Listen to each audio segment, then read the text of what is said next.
तभी उसके सामने सॉटूथ आ जाता है। केलिन उसे देखकर हंसने लगती है क्योंकि उसे लगता है कि जो लोग उस फेस्टिवल में मास्क और कॉस्ट्यूम पहनकर घूम रहे थे ये भी शायद उन्हीं में से होगा, और वो उस पर ज्यादा ध्यान नहीं देती, उसे इग्नोर करती है और आगे की तरफ चल देती है। आगे जाने पर उसके सामने वन आई आ जाता है। केलिन जब उसे देखती है तो उसे ब्लैक कॉस्ट्यूम कहकर आगे की तरफ चल देती है, लेकिन थोड़ी और आगे जाने पर फाइनली अब उसके सामने थ्री फिंगर आ जाता है। आपको तो पता ही है कि थ्री फिंगर कितना खतरनाक है, इसीलिए वो उसे आगे जाने ही नहीं दे रहा था। इसलिए गुस्से में आकर केलिन उसे अपनी मिडल फिंगर दिखाती है कि तभी अचानक से थ्री फिंगर उसकी उंगलियां ही काट देता है, जिसके बाद केलिन किसी तरह अपनी जान बचाकर वहां से भागने लगती है। उसके पास एक दूसरा आदमी भी आकर उसकी हेल्प करने लगता है और वो आदमी कोई और नहीं बल्कि मेनार्ड था। वो उसकी हेल्प करने का नाटक करता है, जिसके बाद कुछ समय जब बीतता है तो मेनार्ड खुद ही उसे मार देता है। और यहाँ पर हमें अब जाकर पता चलता है कि वो तीनों भाई उसी के लिए ही काम कर रहे थे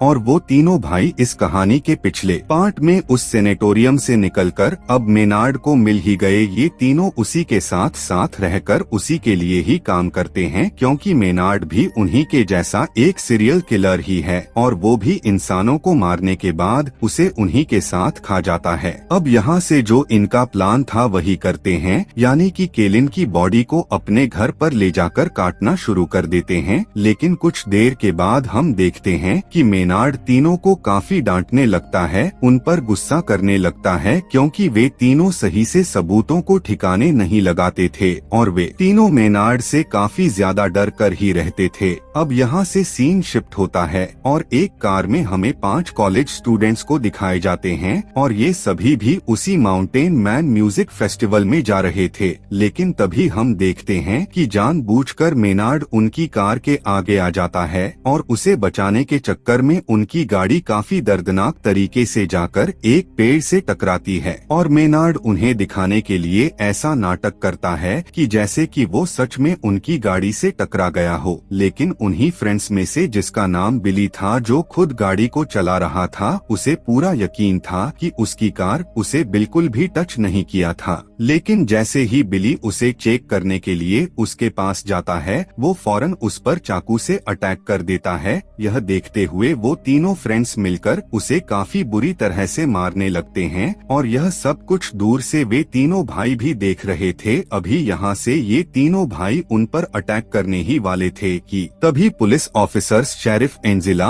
और डेप्यूटी बिग्स वहाँ पर आकर उन्हें रुकने के लिए कहते हैं। एंजिला उन सभी को अरेस्ट करके अपने साथ लेकर जाती है और डेप्यूटी बिग्स को ड्रग ट्रक आने तक वहीं पर रुकने को कहकर वहाँ से चली जाती है। अब जैसे ये सभी वहाँ से निकलते हैं कि तीनों ब्रदर्स डेप्यूटी बिग्स पर अटैक कर देते हैं और काफी बेरहमी से उसकी जान ले लेते हैं। और दूसरी तरफ बिली यह सारी की सारी ब्लेम खुद पर रखकर अपने दोस्तों को आजाद करवा देता है, जिसके बाद वे सभी दोस्त रात गुजारने के लिए एक होटल में रूम लेते हैं। यहाँ पर इन्वेस्टिगेशन के दौरान एंजिला को पता चलता है कि मेनार्ड एक वांटेड क्रिमिनल है, जिस पर वो इस बारे में हाईएस्ट अथॉरिटी को इन्फॉर्म कर देती है। इस बात को सुनकर वे लोग सुबह आकर उसे लेकर जाने को कहते हैं। इस पर मेनार्ड उससे कहता है कि वो सुबह तक जिंदा बचेगी ही नहीं। टाउन के सभी लोग उस फेस्टिवल से जा चुके थे और पूरा का पूरा टाउन खाली हो चुका था, क्योंकि वो फेस्टिवल टाउन के बाहर ही मनाया जा रहा था। जिसके बाद वो तीनों भाई अपनी ट्रक की मदद से फोन टावर को ही नीचे गिरा देते हैं और ऐसा होते ही यहाँ के आसपास के सभी के मोबाइल सिग्नल्स चले जाते हैं। इसके बाद वो लोग पावर प्लांट में चले जाते हैं। वहाँ जाकर वे तीनों पावर कट करने की कोशिश करने लगते हैं, लेकिन तभी वहाँ की सिक्योरिटी गार्ड उन्हें देख लेता है। पर जब वो उन्हें रोकने जाता है तो वे तीनों भाई उसे बिजली की तारों में फेंक देते हैं, जिससे उसकी बहुत ही बुरी तरह से मौत हो जाती है। जिसके बाद वो पावर को काट देते हैं और पूरे टाउन की लाइट चली जाती है। एंजिला बाकी पुलिस ऑफिसर्स से कांटेक्ट करने की कोशिश करती तो है, लेकिन सभी सभी के सभी फेस्टिवल में बिजी होते हैं। बिली की फ्रेंड क्रूज उसे खाना देने के लिए जाने लगती है, लेकिन थ्री फिंगर उसके पीछे पड़ जाता है और वो उसे काफी बुरी तरह से डरा देता है। वो अपनी जान बचाकर वहाँ से भागने की बहुत कोशिश करती है, पर ऐसा नहीं हो पाता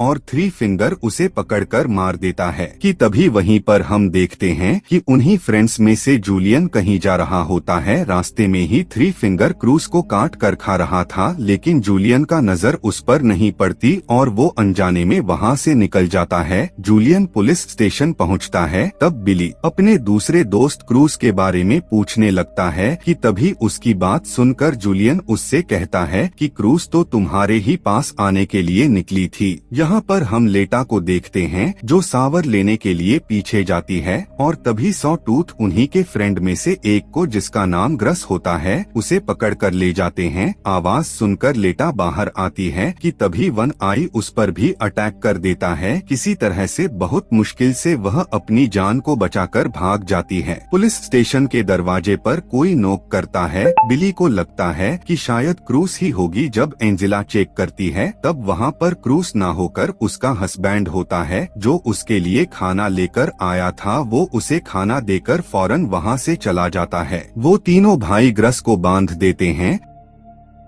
और काफी दर्दनाक तरीके से अपने हथौड़े से मार मार कर उसकी टांग को ही तोड़ देते हैं, जिसके बाद वो उसे ले जाकर पुलिस स्टेशन के बाहर फेंक कर वहाँ से चले जाते हैं। वो मदद के लिए जोर जोर से चिल्लाने लगता है। उसकी आवाज सुनकर बिली और जूलियन उसे पहचान लेते हैं कि ये तो उसकी दोस्त ग्रस की आवाज है। एंजेला उसकी हेल्प करने के लिए जैसे ही बाहर जाती है कि तभी वो तीनों ब्रदर्स अपनी ट्रक को ग्रस के ऊपर चढ़ाकर बहुत ही बुरी तरह से कुचल देते हैं और एंजेला कुछ भी नहीं कर पाती। एंजेला उनके दोस्त की लाश को रोड से हटाकर साइड करती है और वो जूलियन और बिली और एक और पर्सन को शॉटगन देकर उन्हें डेप्यूटी असाइन कर देती है। यहाँ पर बिली क्रूज को ढूंढने के लिए तो कहता है, लेकिन एंजेला साफ साफ इनकार कर देती है और वो उस स्टेशन को गार्ड करने को कहती है। जिसके बाद वो खुद एक पास के शॉप पर जाती है जहाँ पर एक जनरेटर मिलता है। वो बहुत ही फुर्ती के साथ वो उस जनरेटर को स्टार्ट करने की कोशिश करती है, जिसके बाद वो किसी से कांटेक्ट भी आसानी से कर लेती है और वो उससे मदद मांगती है। लेकिन जिस लड़के से उसका कांटेक्ट हुआ था, अब वो सोचने लगता है कि शायद ये कोई हेलोवीन प्रैंक कर रहा है और वो उसे ज्यादा सीरियस नहीं लेता। यहाँ पर हम देखते हैं कि लेटा भी पुलिस स्टेशन पहुँच जाती है और दरवाजे पर आकर नॉक करती है कि तभी वो आया हुआ पर्सन बिना कुछ सोचे समझे गोली चला देता है। गोली की आवाज को सुनकर एंजेला चेक करने जाती है, जिसके बाद इन्हें पता चलता है कि लेटा को कोई भी गोली नहीं लगी थी। जिसके बाद बिली उससे क्रूज के बारे में पूछता है, लेकिन वो भी क्रूज के बारे में नहीं जानती थी। उसकी यह बात सुनकर बिली जूलियन के साथ क्रूज को ढूंढने जाता है और कुछ दूर जाने के बाद उन्हें सड़क पर क्रूज पड़ी हुई मिल जाती है। उसे मरा हुआ देखकर बिली अपना आपा खो देता है कि तभी वहाँ पर थ्री फिंगर भी आ जाता है। जिसके बाद दोनों उसकी पीछा करने लगते हैं, लेकिन वो उसके ट्रैप में फंस जाते हैं। अगले सीन में जब बिली को होश आता है तब वह देखता है कि वो खुद एक फुटबॉल फील्ड में जमीन के अंदर गड़ा